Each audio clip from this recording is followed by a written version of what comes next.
Pierre-Louis Santos. Pierre-Louis Santos est au service de la Manif pour tous en tant que responsable national du Grenelle. Et voilà, un grand merci à lui parce que on se doute que la tâche n'est pas petite et qu'elle n'est pas simple. Et il est également coordinateur de tous les pôles de la Manif pour tous. Voilà, donc beaucoup de responsabilités. Donc merci beaucoup Pierre-Louis d'être avec nous. Et donc je te laisse nous présenter un petit peu le Grenelle de la famille. Merci. Bonjour à tous, chers amis. Vous ne pouvez pas savoir le bonheur que c'est pour moi ce soir de vous voir aussi nombreux. Parce qu'il y a 2 mois, un beau matin, quand Ludovine m'a annoncé qu'elle avait une idée, je me suis un peu méfié, mais pas assez. Et elle m'a dit, voilà, on va faire un Grenelle de la famille, et tu as 2 mois pour faire ça. Alors, bon, c'était un peu le vertige de la page blanche. Et ce soir, je vois qu'elle avait une fois de plus raison. Et je suis vraiment très heureux de vous retrouver. Alors, ce Grenelle, quand elle a eu cette idée, qu'est-ce qu'elle voulait en faire? Elle voulait qu'on puisse... Si vous voulez, le mouvement l'année dernière s'est bâti exclusivement sur la réaction. Elle voulait que le mouvement devienne également une force de proposition qui puisse d'abord agir de façon positive et constructive, qui puisse également agir en amont, avant que les lois scélérates comme celles que nous connaissons puissent être édictées, qu'elle puisse permettre de réfléchir à la place de la famille dans la nation, qu'elle puisse définir également et aider nos politiques à réfléchir à ce que doivent être les finalités d'une politique familiale, au sens large du terme. Quels sont les objectifs que nous devons poursuivre? Et enfin, proposer des mesures concrètes pour atteindre ces objectifs. Donc en fait, ce Grenelle, dans la construction que je vais vous décrire après, a pour objectif ultime de proposer, aux environs du début du mois de mars, un projet de loi cadre sur la famille que déjà un certain nombre de parlementaires se sont engagés à porter à l'Assemblée nationale. Alors pour faire tout ça, on a procédé un peu de façon un peu rationnelle pour essayer de cadrer les débats.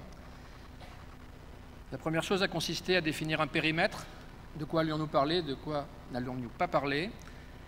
Ce périmètre étant défini, on a ensuite découpé le pays en 6 provinces, un peu arbitraire, je vous le concède, et on a attribué un thème à chacune des provinces. Ils ont été affichés tout à l'heure. Peut-être peut-on mettre la carte, si c'est possible. Donc aujourd'hui, le travail est très avancé. On est au 3e stade de ce Grenelle, c'est-à-dire celui où, dans chacune des provinces, on va essayer de restituer le résultat des réflexions. Il nous est paru, des réflexions de chacun d'entre vous et de chacun d'entre nous. Il nous est apparu très important de ne pas faire de ce Grenelle une réunion d'experts. Des réunions d'experts, il y en a déjà eu beaucoup. Il y a des tonnes de bouquins là-dessus. Et on a vraiment voulu essayer de faire en sorte que les citoyens que nous sommes puissent exprimer, sans aucune gêne ni a priori, ce qu'ils veulent vraiment d'une politique familiale et ce qu'ils attendent de leurs gouvernants dans ce domaine. Aujourd'hui, à Toulouse, nous sommes à la 3e réunion. La première a eu lieu à Marseille. Elle traitait de la solidarité intergénérationnelle. C'était avant-hier. La seconde était dans le Grand Ouest, à La Roche-sur-Yon, hier soir, qui s'est intéressée à l'enfant et à la filiation. Et ce soir, c'est bien le moins dans le Sud-Ouest, nous occupons de la qualité de la vie. La semaine prochaine, à Lille, puis à Lyon, puis à Paris, nous traiterons les problèmes de l'éducation, du couple, et enfin de la lutte contre la paupérisation de la famille.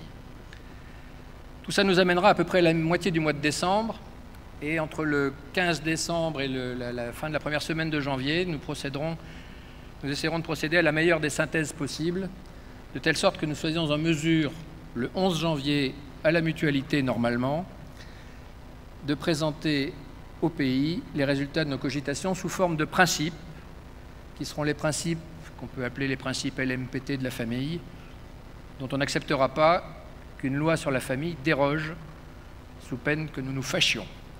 Donc, normalement, on devrait arriver à un nombre de 10 à 12 principes. Ces 10 à 12 principes seront ensuite confiés à une équipe de juristes qui rédigera le projet de loi dont je vous ai parlé tout à l'heure. Voilà, donc nous sommes aujourd'hui à la moitié, à la 3e, donc sur les 6 réunions régionales.